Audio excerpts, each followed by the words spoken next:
Ďakujem, pán predsedajúci, vážená pani ministerka, vážená pani komisárka. Našu budúcnosť neohrozuje len klimatická kríza, ohrozuje aj kríza biodiverzity. Dospeli sme do bodu zlomu a máme dve možnosti. Môžeme ďalej sedieť so zalomenými rukami a pozerať sa, ako to ide dolu vodou, alebo môžeme konečne začať poriadne konať. Masívny úbytok hmyzu totiž nie je len náhoda. Je to výsledkom niekoľkých vážnych faktorov.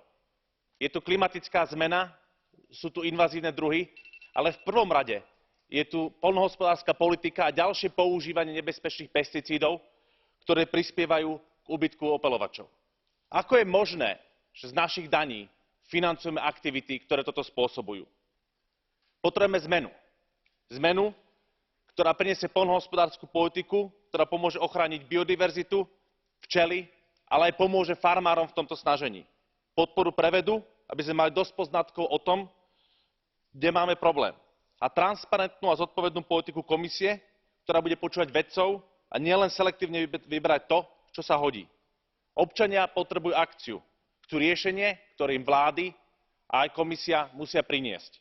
Pretože bez včiel, bez opeľovačov nie je jedlo, nie sú farmári a nie je budúcnosť. Ďakujem.